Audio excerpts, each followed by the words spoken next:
సమూయేలు మొదటి గ్రంథము 5వ అధ్యాయము. ఫిలిష్తీయులు దేవుని మందసమును పట్టుకొని ఎబెనెజరు నుండి అష్డోదునకు తీసుకుని వచ్చి దాగోను గుడిలో దాగోను ఎదుట దానినుంచిరి. అయితే మరునాడు అష్డోదు వారు ప్రాతకాలమందు లేవగా, ఇదిగో దాగోను యెహోవా మందసము ఎదుట నేలను బోర్లపడి ఉండెను. కనుక వారు దాగోనును లేవనెత్తి వాని స్థానమందు మరలా ఉంచిరి. ఆ మరునాడు వారు ఉదయముననే లేవగా, దాగోను యెహోవా మందసము ఎదుట నేలను బోర్లపడి ఉండెను. దాగోను యొక్క తలయు 2 అరచేతులను తెగవేయబడి గడప దగ్గర పడియుండెను. వాని మొండెము మాత్రము వానికి మిగిలియుండెను. కాబట్టి దాగోను యాజకులేమి, దాగోను గుడికి వచ్చువారేమి నేటి వరకు ఎవరునూ అష్డోదులో దాగోను యొక్క గుడి గడపను త్రొక్కుటలేదు. యెహోవా హస్తము అష్డోదు వారి మీద భారముగా ఉండెను.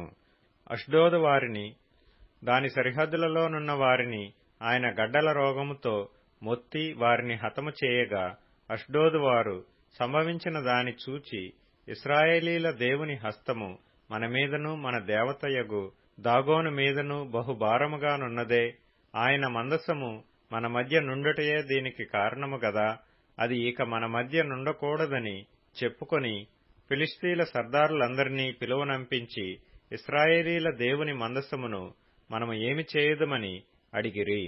అందుకు వారు, ఇశ్రాయేలీల దేవుని మందసమును ఇక్కడ నుండి గాతు పట్టణమునకు పంపుడని చెప్పగా, జనులు ఇశ్రాయేలీల దేవుని మందసమును అక్కడ నుండి గాతునకు మోసుకొని పోయిరి. అయితే వారు అష్డోదు నుండి గాతునకు దానిని మోసుకొని పోయిన తరువాత యెహోవా హస్తము ఆ పట్టణపు పెద్దలకు పిన్నలకు రహస్య స్థానములలో గడ్డలు లేపి వారిని మొత్తి గొప్ప నాశనము చేసెను. వారు దేవుని మందసమును ఎక్రోనునకు పంపివేయగా, దేవుని మందసము ఎక్రోనులోనికి వచ్చినప్పుడు ఎక్రోనీయులు కేకలు వేసి, మనలను మన జనులను చంపివేయవలెనని వీరు ఇశ్రాయేలీల దేవుని మందసమును మన యొద్దకు తీసుకుని వచ్చిరనిరి.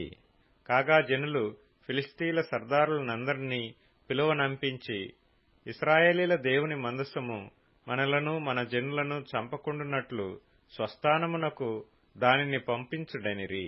దేవుని హస్తము అక్కడ బహుభారముగా ఉండెను గనుక మరణభయము ఆ పట్టణస్థులనందరినీ పట్టియుండెను. చావక మిగిలియున్నవారు గడ్డల రోగము చేత మొత్తబడిరి. ఆ పట్టణస్థుల కేకలు ఆకాశము వరకు వినబడెను.